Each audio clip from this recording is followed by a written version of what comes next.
Bonjour, dans cette vidéo, nous allons parler de votre concurrence et surtout comment établir une remise et jusqu'à quel prix peut-on descendre lorsqu'on fait une remise. Eh bien, il va falloir tout d'abord déterminer ce qu'on appelle le minimum acceptable, le prix à partir duquel on peut travailler en étant sûr d'être rentable. Alors ce que je vous propose tout d'abord, c'est de regarder un exemple concret qui va permettre de déterminer le prix minimum à pratiquer pour répondre à un marché. Alors, dans cet exemple, nous allons voir comment analyser le devis que vous venez de faire avec un outil qui s'appelle Pilotage Pro et qui est un outil vraiment de pilotage d'entreprise et d'analyse financière. Ce n'est pas un outil qui fait les devis, puisque vous avez déjà des outils pour ça, mais vous allez simplement entrer dans Pilotage Pro uniquement le déboursé du devis que vous venez de faire. On va prendre un exemple, vous avez fait un devis, et nous allons ajouter ici, donc dans un premier temps, la matière première. Alors bien évidemment, ce que nous cherchons, c'est le prix de revient du chantier. Donc, les achats de matières premières sont au prix payé fournisseur. Par exemple, 5 000 €.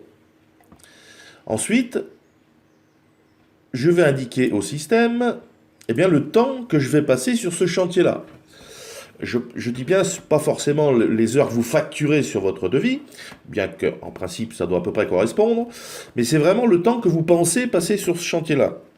Exemple, je vais y passer 3 semaines, et je vais y envoyer 2 personnes. Donc 3 semaines, 2 personnes, ce qui nous fait 40 heures la semaine, donc 3 semaines, 120 heures à 2, 240 heures. Donc ça, c'est le minimum, puisqu'un chantier, en général, il y a de la main-d'œuvre et de la matière première. Mais il peut y avoir d'autres frais. Par exemple, j'ai eu besoin pour ce chantier-là de louer un coffret de chantier. Donc ici, je vais mettre location, coffret de chantier, que j'ai payé, ou que je vais payer 500 €. Voilà, il peut y avoir d'autres choses, de la sous-traitance, etc. Donc, au minimum, 2 lignes marchandises main-d'œuvre, mais éventuellement des frais annexes que vous rajoutez pour avoir le déboursé complet de votre devis. Et tout simplement, le système va vous dire que ce chantier va vous coûter 15 382 €. Il vous fait une proposition de vente à 16 721, tout simplement parce que dans le paramétrage de l'outil, on a programmer un objectif de bénéfice. Donc en fonction de ce paramétrage et de ce paramètre-là, il vous propose un prix de vente, mais c'est simplement une proposition, une suggestion.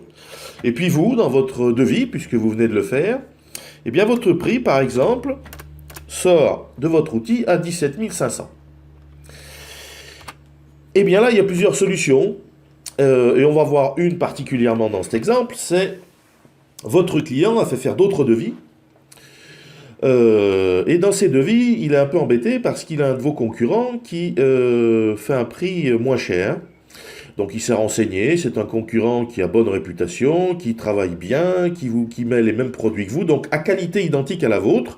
Et, il propose un prix qui est à 14 200 €. Donc la question que va vous poser votre client, moi si je suis le client, si vous le faites à ce prix-là, il n'y a pas de souci, on peut travailler ensemble. Donc la question après qu'il faut se poser, est-ce que moi je suis prêt à faire le chantier à ce prix-là ou pas? Donc sachant qu'a priori il coûte 15 000, on aurait tendance à dire, je perds de l'argent, donc pas vraiment. Eh bien, l'objectif de cet outil, c'est de pouvoir justement savoir à partir de quel montant vous pouvez travailler. Et ici, vous avez un onglet qui s'appelle Minimum acceptable. Eh bien, ce chantier peut être traité à partir de 12 503. Vous ne devez pas travailler en dessous, faute de réellement perdre de l'argent. Maintenant, pourquoi je peux le traiter à partir de ce prix-là et non pas à partir de 15 382 ici? Eh bien, à ce moment-là, on verra peut-être pas dans le détail maintenant, mais si ça vous intéresse, on ira faire une démonstration qui sera un petit peu plus développée pour vous expliquer et vous montrer comment on peut travailler à partir de ce prix-là tout en restant rentable.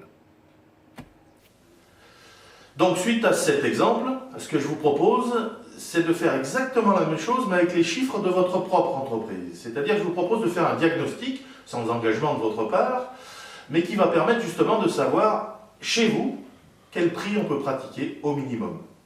À ce moment-là, contactez-moi directement, soit par mail, soit par téléphone, ou alors laissez vos coordonnées sur l'onglet « Demandez plus d'infos » et je ne manquerai pas de vous rappeler très rapidement. À très bientôt.